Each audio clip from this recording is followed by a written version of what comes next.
Bonjour à tous, j'espère que vous allez bien. Aujourd'hui, avec cette vidéo, nous allons travailler sur les pages 60 et 61 de votre fichier Cléo. Allez, c'est parti, regardons ensemble de quoi il s'agit. Commençons par lire le titre de notre leçon. Il y a écrit « Je découvre le singulier et le pluriel des noms ». Alors là-dedans, qu'est-ce qu'on connaît? Est-ce que le singulier, ça vous dit quelque chose? Est-ce que le mot pluriel, ça vous dit quelque chose? Et est-ce que le mot nom vous dit quelque chose? Le mot nom, je suis sûre que oui, puisque nous avons appris ensemble ce que c'était qu'un nom.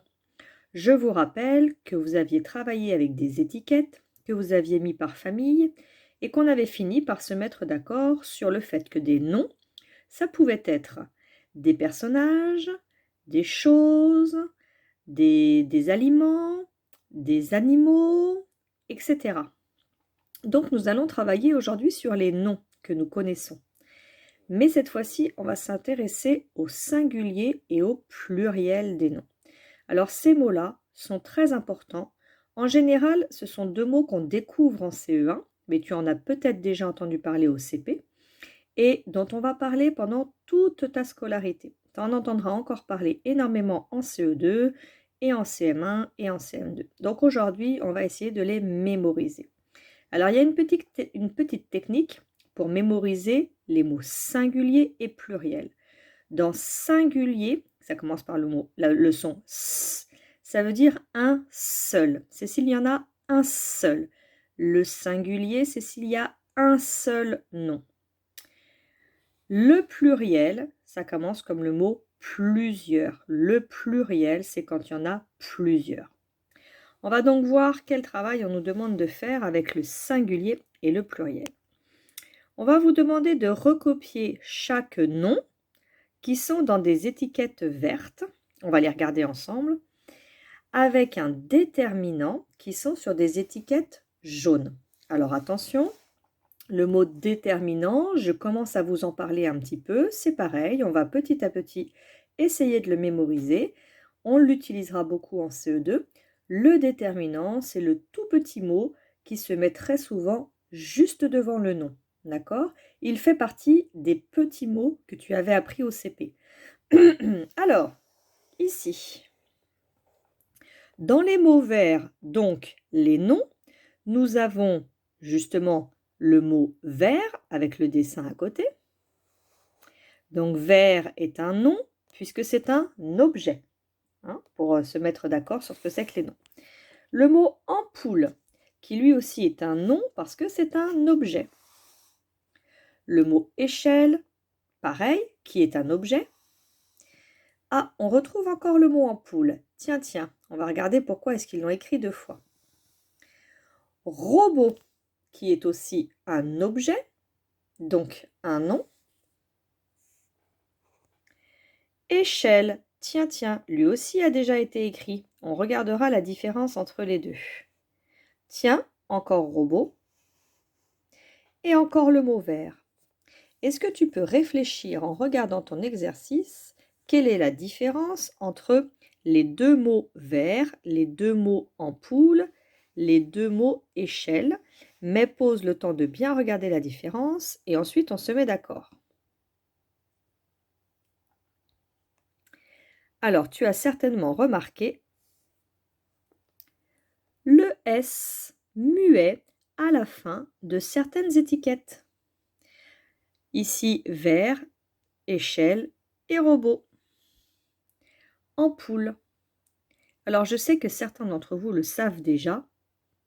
Ce S muet, c'est le S du pluriel. Ça veut dire qu'il y en a plusieurs.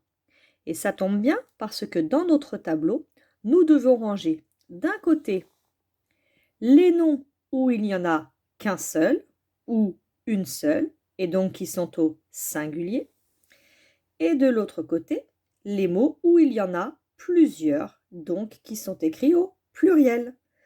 On va donc pouvoir ranger dans notre tableau les 4 étiquettes que l'on vient de trouver, qui ont un S à la fin du pluriel. Mais attention, D'abord, on va devoir choisir un déterminant que l'on va mettre devant. Et pour cela, nous avons le choix entre un, une et des. À ton avis, lequel vas-tu utiliser devant un nom qui est au pluriel?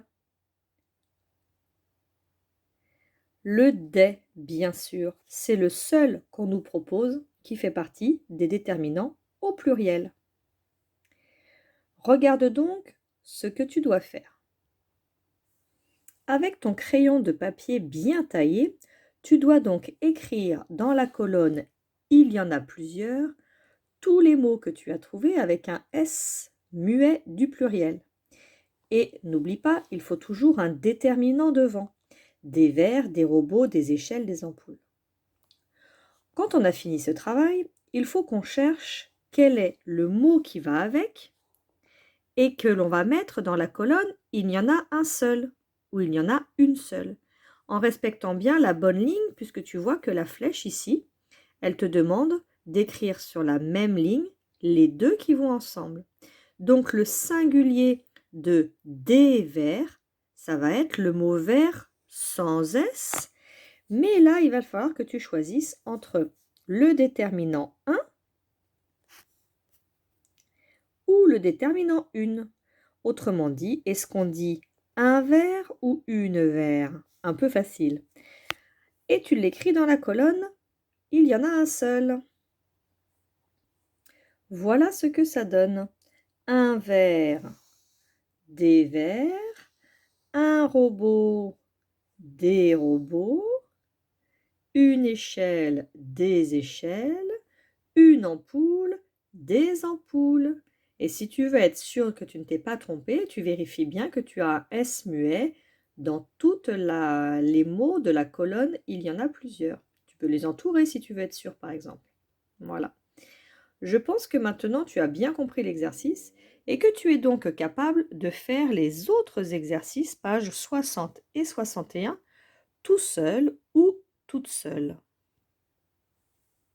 Mais avant, je voudrais voir avec toi une particularité à la page 61. Tu vas voir qu'il va y avoir un piège. Regardons ensemble.